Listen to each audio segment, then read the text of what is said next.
राम राम। ज्ञान गठरी में आपका स्वागत है। अनमोल भजनों और रोचक जानकारी का आनंद लेने के लिए हमारे चैनल को लाइक, शेयर एंड सब्सक्राइब करें। धन्यवाद। आपका दिन मंगलमय हो। ज्ञान गठरी वाले सभी भक्तों को राधे राधे। भक्तों, मैं आज आपके सामने रविवार की कथा कहने जा रही हूँ, जिसको पढ़ने और सुनने से ही अनेकों नेक पुण्यों की प्राप्ति होती है। बोलो राजा रामचंद्र महाराज की जय। एक बुढ़िया थी। उसका नियम था प्रति रविवार को सवेरे ही स्नान आदि कर, घर को गोबर से लीप कर, फिर भोजन तैयार कर भगवान को भोग लगा स्वयं भोजन करती थी।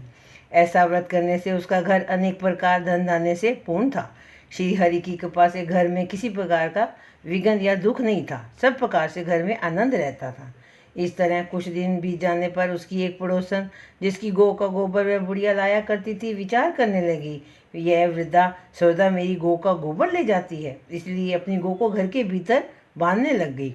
बुढ़िया को गोबर ना मिलने से रविवार के दिन अपने घर को ना लीप सकी, इसलिए उसने ना तो भोजन बनाया, ना भगवान को भोग लगाया तथा स्वयं भी भोजन नहीं किया।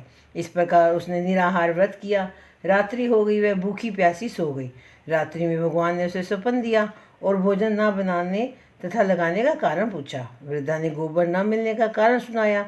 तब भगवान ने कहा, माता, हम तुमको ऐसी गौ देते हैं जिससे सभी इच्छाएं पूर्ण होती हैं, क्योंकि तुम हमेशा रविवार को गौ के गोबर से लीप कर भोजन बनाकर मेरा भोग लगाकर खुद भोजन करती हो।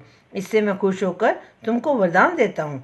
निर्धन को धन और बांझ स्त्रियों को पुत्र देकर दुखों को दूर करता हूँ तथा अंत समय में मोक्ष देता हूँ। स्वप्न में ऐसा वरदान देकर भगवान तो अंतर ध्यान हो गए और वृद्धा की आंख खुली तो वह देखती है कि आंगन में एक अति सुंदर गौ और बछड़ा बंधे हुए हैं।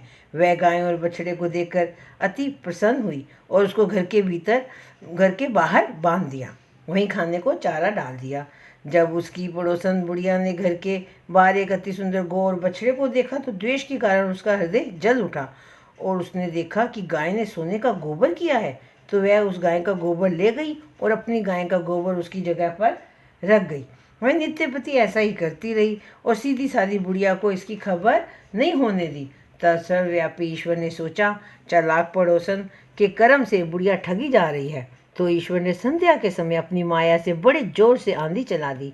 बुढ़िया ने अंधेरी के भय से अपनी गौ को भीतर बांध लिया। प्रातःकाल जब वृद्धा ने देखा कि गौ ने सोने का गोबर दिया तो उसके आश्चर्य की सीमा ना रही। वह प्रतिदिन गौ को घर के भीतर बांधने लगी।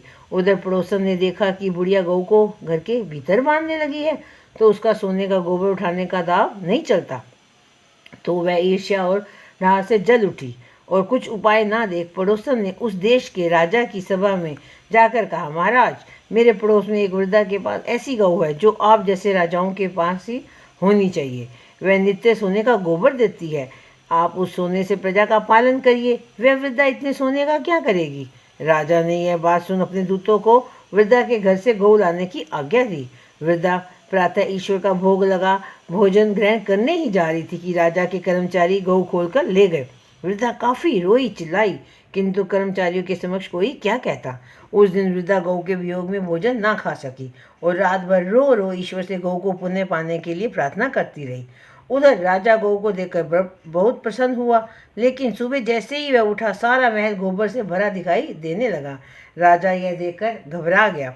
भगवान ने रात्रि में राजा को स्वप्न में कहा, हे राजा, गाय वृद्धा को लौटाने में ही तेरा भला है। उसके रविवार के व्रत से प्रसन्न होकर मैंने उसे गाय दी थी। प्रातः होते ही राजा ने वृद्धा को बुलाकर बहुत से धन के साथ सम्मान सहित गौ बछड़ा लुटा दिया। उसकी पड़ोसन दुष्ट बुढ़िया को बुलाकर उचित दंड दिया। इतना करने के बाद राजा के महल से गंदगी दूर हुई। उसी दिन से राजा ने नगरवासियों को आदेश दिया कि राज्य की तथा अपनी समस्त मनोकामनाओं की पूर्ति के लिए रविवार का व्रत करो। यह कथा सुनो। व्रत करने से नगर के लोग सुखी जीवन व्यतीत करने लगे। कोई भी बीमारी तथा प्रकृति का प्रकोप उस नगर पर नहीं होता था। सारी प्रजा सुख से रहने लगी। बोल राजा रामचंद्र महाराज की जय। अब मैं आपके सामने रविवार की आरती बोलने जा रही हूँ। कहूँ लगी आरती दास करेंगे, कहूँ लगी आरती दास करेंगे, सकल जगत जाकी जोत विराजे, सात समुद्र जाके चरणी बसे, कहाँ भयो जल कुंभ भरे हो राम, कोटि भानु जाके नख की शोभा, कहाँ भयो मंदिर दीप धरे हो राम। 12-18 राम बल जाके, कहाँ भयो शिर पुष्प धरे हो राम। 56 भोग जाके नितपति लागे, कहाँ भयो नैवेद्य धरे हो राम। अमित कोटि जाके बाजा बाजे, कहाँ भयो झनकार करे हो राम। 4 वेद जाके मुख की शोभा, कहाँ भयो ब्रह्मा वेद पढ़े हो राम। शिव सनकादि आदि ब्रह्मादिक, नारद मुनि जाको ध्यान धरे हो राम। हिम मंदार जाको पवन जकोरे, कहाँ भयो शिव चवर डुरे हो राम। 184 वंदे छुड़ावे, केवल हरि यश नाम देव गाए हो राम। कहो लगी आरती दास करेंगे, सकल जगत जाकी जोत विराजे।